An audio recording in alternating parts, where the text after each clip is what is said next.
El legado musical es un espejo donde el pasado está presente. Cada nota de los compositores conserva poesía y sensibilidad.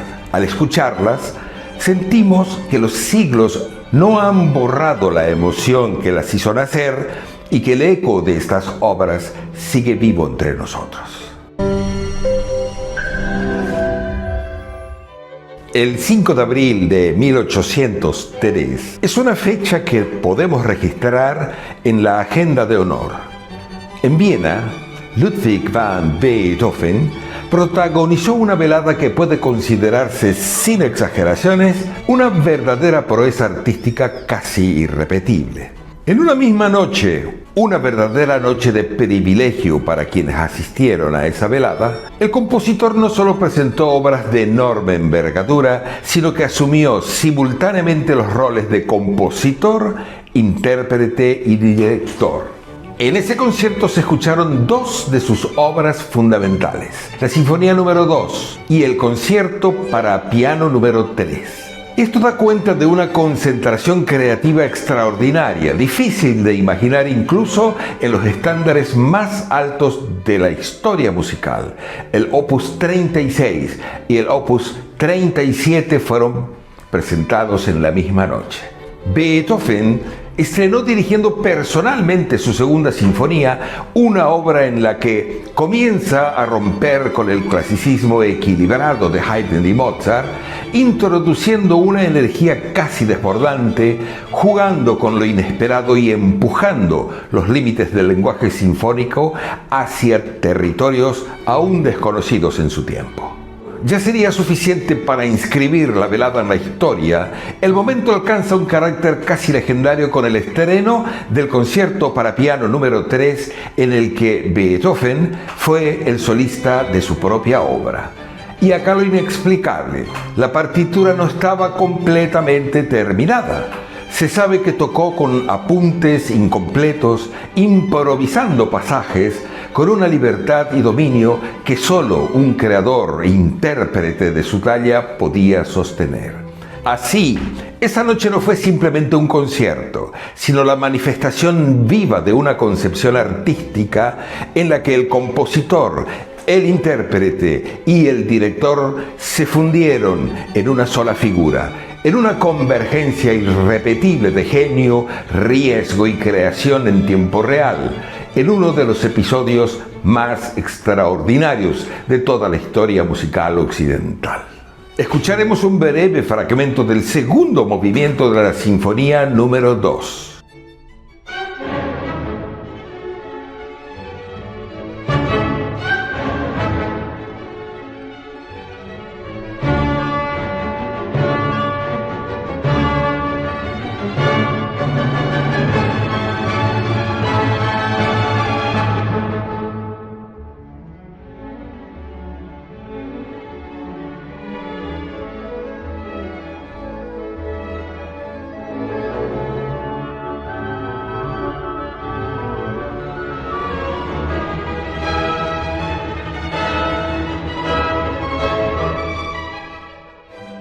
Y ahora escucharemos un breve fragmento del rondó del Concierto número 3 para piano y orquesta.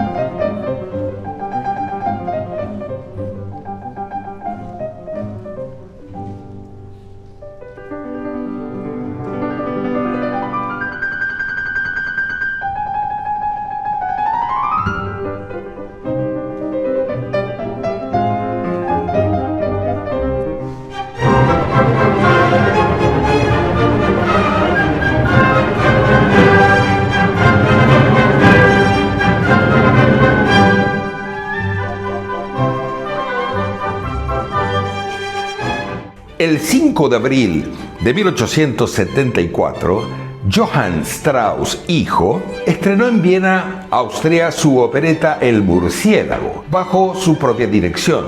Aunque la recepción de la obra fue inicialmente moderada, con el tiempo se convirtió en la opereta vienesa más célebre, símbolo del espíritu festivo y elegante de la Viena de aquellos tiempos, consolidando la edad de oro de la opereta.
También el 5 de abril, en 1902, Maurice Ravel estrenó en París dos obras de la mano de su amigo Ricardo Viñes: La pavana para una infanta difunta y Juegos de agua. La velada reveló dos dimensiones del compositor: la primera, aún ligada a la tradición, y la segunda, innovadora, rica en color y fluidez. La pavana, además, existe en dos versiones, para piano solo y orquesta sin piano, ambas escritas en forma original por el propio Ravel.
El 6 de abril del año 912, Notker Walbulus muere en la célebre abadía de Saint-Galo, actualmente en Suiza.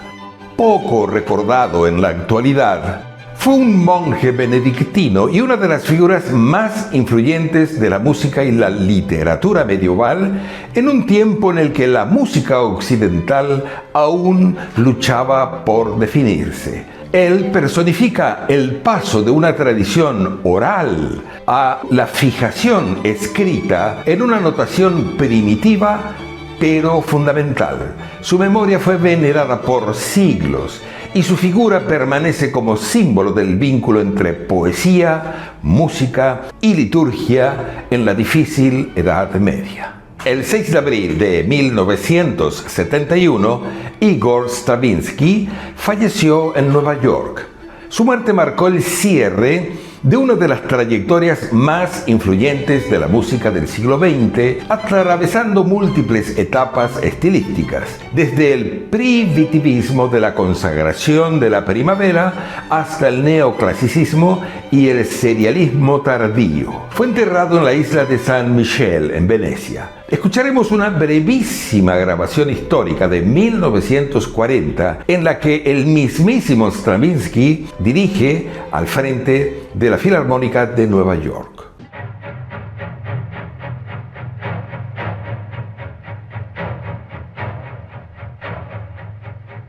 El 7 de abril es una fecha memorable, pues se han estrenado dos obras gigantescas de la historia musical. En 1724, La Gran Pasión según San Juan, de Johann Sebastian Bach, y en 1805, la famosa Sinfonía número 3, Heroica, que Beethoven dedicó inicialmente a Napoleón Bonaparte. El 8 de abril de 1876, Amilcar Ponchielli estrenó su famosa obra La Gioconda, de la que siempre se recuerda el pasaje que se titula Danza de las Horas, caracterizado como uno de los pasajes más reconocibles de la música clásica.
El 10 de abril de 1979, Nino Rota muere en Roma. Fue un compositor italiano fundamental en la música para cine. Colaboró estrechamente con el gran director Federico Fellini en bandas sonoras inolvidables como La Dolce Vita y 8 y medio. Su estilo combina melodía clara, lirismo y una cierta nostalgia teatral con influencias tanto de la música clásica como de la popular. Su obra más conocida es, sin duda alguna, el tema principal de la película El Padrino, dirigida por Francis Ford Coppola, convertido en uno de los más reconocibles temas musicales de la historia del cine.